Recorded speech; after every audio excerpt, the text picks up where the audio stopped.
The day had started like any other. The sun peeked through the curtains, casting a golden glow across the bedroom.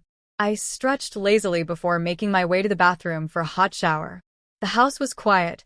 My husband had already left for work, and my stepson, Tyler, was supposed to be in his room playing video games. As the warm water cascaded over my shoulders, I closed my eyes, allowing the steam to envelop me. It was one of those rare moments where I could relax, alone with my thoughts. The hum of the water drowned out the outside world, making everything feel distant. I had just lathered my hair with shampoo when I heard the bathroom door creak open. My heart leapt into my throat. I turned instinctively, reaching for a towel on the rack just beyond the glass shower door. "Tyler," I called, my voice firm yet uncertain. There was a pause. "Oh, I didn't know you were in here." Tyler's voice stammered from the doorway. Panic and embarrassment surged through me. "Tyler, get out," I said, hastily wrapping the towel around myself. I'm sorry," he muttered before quickly pulling the door shut behind him. I stood frozen for a moment, my heart pounding. I hadn't locked the door. It had never been an issue before. Tyler had always been respectful of my privacy, and we had an unspoken rule about knocking. I took a deep breath, trying to shake off the awkwardness. It was probably just an accident. Still, I felt a strange unease settle over me. After drying off and getting dressed, I walked into the living room where Tyler sat on the couch, his eyes glued to the television. His face was slightly red, and he looked like he wanted to disappear into the cushions. "Hey, we need to talk," I said gently, sitting down next to him.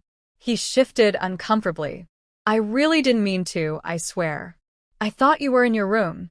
I just came to grab my headphones." I studied his face, looking for any sign that he was lying, but he seemed genuinely mortified. "I believe you," I said, offering a small smile to ease the tension. "But from now on, let's make sure we knock before entering any closed doors, okay?" He nodded vigorously. "Yeah, totally. I feel so bad." I chuckled softly, ruffling his hair. "It's okay, just an awkward moment. We'll survive." For the rest of the day, we both pretended the incident never happened. By the time dinner rolled around, things felt normal again. It was a small, uncomfortable moment, but in the grand scheme of things, it was just that, a moment. Still, I made sure to lock the bathroom door from then on. The next few days went by without incident, but I could tell Tyler was still feeling guilty about what happened. He was quieter than usual, avoiding eye contact and keeping himself busy in his room. I wanted to reassure him that everything was okay, but I also knew that giving him space was important. Instead of bringing it up, I tried to keep our interactions light and normal. When I made dinner, I asked if he wanted to help, and we ended up laughing as we attempted to make homemade pizza. It was small moments like these that helped us move past the awkwardness. One evening, as I was folding laundry in the living room, Tyler finally spoke up. "I really am sorry about that day," he said softly, still not looking at me directly. I set down the shirt I was folding and turned to him. "Tyler, it's okay. It was an accident. No harm done." He sighed. "I know, I just hate that it happened. I feel like I messed up." I gave him a reassuring smile. "We all have embarrassing moments. Trust me, I've had my fair share. What matters is that you learn from them, and I know you will." He finally looked at me and gave a small nod. "Yeah, I will." From that moment on, things slowly started to return to normal. Tyler was back to his usual self, joking around and playing video games without that lingering awkwardness between us. It was a reminder that sometimes uncomfortable situations happen, but what truly matters is how we handle them afterward. As the weeks went by, our relationship continued to grow stronger. We found new things to bond over, like our mutual love for classic movies and weekend hikes. It wasn't always easy being a step-parent, but moments like these made it clear that we were becoming a real family.